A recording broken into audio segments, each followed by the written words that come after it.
Welcome to tasty tummy. আবারও চলে এলাম রান্নার সাথে নতুন এক গল্প নিয়ে। আজকে আমি লাঞ্চে বানাতে চলেছি শাকের চচ্চড়ি। চলুন তাহলে দেখে নিই আমি শাকের জন্য কি কি উপকরণ নিই। যার জন্য প্রথমে আমি নিয়ে নিয়েছি শাক। এটাকে বলে আমাদের এখানে খোসলা শাক, আপনাদের ওখানে কি বলে জানাবেন। আর সাথে নিয়েছি সমস্ত রকমের সবজি, কলা, সজনে ডাঁটা, বেগুন, কাঁচা লঙ্কা, শিম, বরবটি, দুটো আলু আর 2 টুকরো আদা। এখানে মশলার জন্য নিয়ে নিয়েছি 1 থেকে 2টো তেজপাতা, হলুদ গুঁড়ো, 5 ফোড়ন, চিনি একটুখানি আর 2টো শুকনো লঙ্কা। সাথে নিয়ে নিয়েছি 4 থেকে 5টা বড়ি। চলুন এবার একে একে সব সবজিগুলোকে কেটে নিই। এবার তাহলে গল্পটা শুরু করা যাক। এই শাক চচ্চড়ি ছিল এককালে বাংলার গ্রামীণ জীবনের একটি পরিচিত পদ। এটি মূলত শাক এবং সবজির মিশ্রণে তৈরি একটি ঐতিহ্যবাহী খাবার। শাক চচ্চড়ির ইতিহাস বাংলার মাটির সাথে জড়িত, যেখানে সাধারণ মানুষের সৃজনশীলতা ও আর সাদামাটা উপকরণের মাধ্যমে অসাধারণ একটা খাবার তৈরির গল্প। শাক চচ্চড়ি প্রথম তৈরি হয়েছিল বাংলার গ্রামে, যখন মানুষ প্রাকৃতিক উপাদান দিয়ে সস্তা ও সহজলভ্য খাবার বানানোর চেষ্টা করত। গৃহিণীরা কি করতো না, শাক পাতা, ছোট ছোট সবজি যেমন ধরুন কুমড়ো, বেগুন, পটল, লাউ আর মশলার মিশ্রণে এই পদটি তৈরি করতেন। এই শাক নিয়েও এক লোককাহিনী আছে। একবার এক চাষি খুব দুর্ভিক্ষে পড়েছিলেন। উনার কাছে কোনো কিছুই মূলধন ছিল না যে কিছু কিনবেন। উনি একদিন কি করলেন না, উনার বাগানে অবশিষ্ট সবজি নিয়ে এসে ওনার গৃহিণীকে দিয়ে দিলেন। গৃহিণী তখন তো চিন্তায় পড়ে গেলেন। তিনি ভাবতে থাকলেন এই অবশিষ্ট সবজি দিয়ে কিভাবে রান্না করবেন। তখন উনার মাথায় এক বুদ্ধি এলো। তিনি সমস্ত সবজিগুলোকে একসাথে কড়াই সবজি এবং মশলা দিয়ে চাপিয়ে দিলেন আর ভাবতে থাকলেন কেমন হবে তরকারিটা। কিন্তু রান্নার শেষে তৈরি হয় এক অদ্ভুত সুস্বাদু খাবার।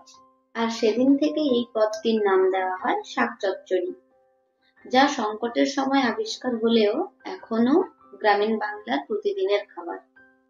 কিন্তু এই শাক চচ্চড়ি আজ শুধু গ্রামের মধ্যে সীমাবদ্ধ নেই, এটি শহরের মানুষের কাছেও জনপ্রিয় হয়েছে। বিয়ে বাড়ি বলুন, পিকনিক বলুন বা উৎসবের সময় এটি বিশেষভাবে রান্না করা হয়। কিন্তু বর্তমানে আমরা এই শাক চচ্চড়িকেও নিজেদের মতো করে নিয়েছি। যেমন ধরুন এতে ডাল, মাছ বা চিংড়িও যোগ করা হয়, যা এই চচ্চড়ির স্বাদ আরো বাড়িয়ে দেয়। শাক চচ্চড়ি হলো বাংলার ইতিহাস ও ঐতিহ্যের একটি অংশ। এটি শুধু একটি পদ নয়, বরং এটি সেই সৃষ্টিশীলতার অংশ যা কঠিন পরিস্থিতিতে মানুষকে বাঁচিয়ে রেখেছিল। আপনাদের গল্পটি কেমন লাগলো জানাবেন কিন্তু কমেন্টে। আমি এখানে একে একে সব সবজিগুলোকে ভেজে নিয়েছি এবং বড়িগুলোকেও ভেজে নিয়েছি। তারপর সামান্য নুন হলুদ দিয়ে শাকটিকে সেদ্ধ করে নিয়েছি। কিন্তু শাক সেদ্ধ করার সময় একদম সামান্য পরিমাণ জল দেবেন, কারণ শাক থেকে এমনিতেই জল বেরায়। এরপর কড়াইতে একটুখানি সর্ষের তেল আর শুকনো লঙ্কার ফোড়ন দিয়েছি। শুকনো লঙ্কাটা একটু ভেজে এলে তাতে দিয়েছি 5 ফোড়ন এবং তেজপাতা। হ্যাঁ, এখানে আমি 5 ফোড়নের সঙ্গে একটু রাঁধুনিও নিয়েছি, যা শাকের স্বাদকে আরো দ্বিগুণ বাড়িয়ে দেয়। এরপর এতে সামান্য পরিমাণ আদা দিয়ে নাড়িয়ে নিয়েছি। তারপর এতে দিয়ে দিয়েছি শাক এবং ভেজে রাখা সমস্ত সবজিগুলো। সাথে দিয়েছি একটুখানি হলুদ আর স্বাদ মতো লবণ। তারপর সামান্য পরিমাণ সাদা সর্ষের গুঁড়ো অ্যাড করেছি। আপনারা চাইলে বেটেও দিতে পারেন। এরপর সবকিছুকে ভালোভাবে মিশিয়ে নেব। তারপর একটুখানি চিনি ও সামান্য জল দিয়ে ঢাকা দিয়ে দিব।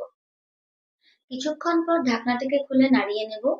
তারপর মাখা মাখা হয়ে এলে উপর থেকে সামান্য কাঁচা সরিষার তেল দিয়ে দেব। এতে শাকের একটি সুন্দর ফ্লেভার পাওয়া যায়। এইভাবে আমার শাকের রান্না শেষ হলো।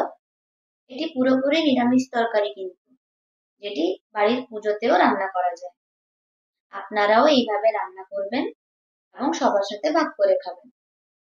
আর সবার সাথে ভাগ করে খাওয়া মনে এক আলাদাই শান্তি দেয়, না কি বলেন? নামানোর পরে সামান্য জিরে জিরে আর রাঁধুনির গুঁড়ো মশলা ছড়িয়ে পরিবেশন করুন। আর হ্যাঁ, জানাতে ভুলবেন না কিন্তু রান্নাটি কেমন লাগলো। ভিডিওটা যদি ভালো লেগে থাকে তাহলে লাইক, শেয়ার এবং সাবস্ক্রাইব করে দেবেন।